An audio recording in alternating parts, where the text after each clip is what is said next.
How you folks doing? Before we start, I should point out that my wife is sitting right over here. You can't see her because she's camera shy. Say hi, wife.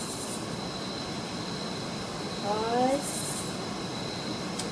Anyway, so a woman and her daughter are kind of party animals, you know. They like to go out and drink and get around, and their favorite thing to do is just, well, to put it in a not so genteel manner, they like to fuck.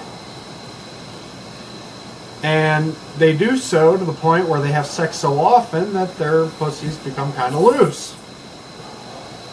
They don't think anything of it, though. I mean, you know, who's going to sit there and complain? I mean, you go to a party, you get some. Who cares, right? So one day, the daughter meets a man that she actually kind of likes, to the point that she actually falls in love with the guy, and they start seeing each other, and eventually she wants to marry him. Problem is that she's had sex so many goddamn times that her fucking vag is like an old catcher's mitt. So, the husband-to-be, so to speak, is perfectly content with the idea of waiting until marriage to have sex.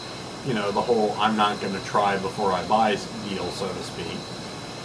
And so she goes up to her mother and says, Mom, I'm worried that on our wedding night he's going to realize, you know, the kind of lifestyle I led before we were married, and he's not going to love me, and he's not going to marry me, and he's going to go. And the mom sits the daughter down and says, Sweetie, don't worry. I know how to handle this. A little trick you can do, and he'll never have any idea you've ever been with another man. She goes, well, what is it? She goes, well, sweetie, what you do is you take an apple, and you put it in your vag, and it'll stretch it to the point where it's tight, so he won't realize you've been with another man before, let alone a couple hundred. She's like, really? And she's like, trust me, it worked on your father. She's like, okay. So she does what her mom tells her, and she shoves an apple into her cooch, and it stretches it out, and eventually she and this man get married, and on their wedding night, he's a dumb fuck. He can't tell the difference.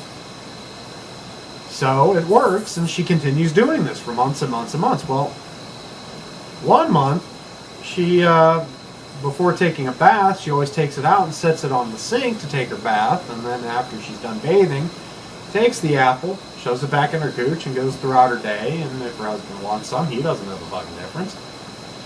Well, one time, she forgot to put it back in. It's not quite a contact lens, if you follow my meaning. And she leaves the bathroom, the apple sitting there on the sink. The husband goes to use the bathroom, sees the apple on the sink. He thinks that the wife left the, you know, they're married now. He's like, oh shit, she left me an apple. That's awesome. He sits there and he eats it, and he comes back out and he's like, sweetie, I found the apple you left for me. It was the most delicious apple I've ever tasted. Oh shit. So the daughter calls up her mom. She's like, Mom, I accidentally left the apple out and my husband ate it.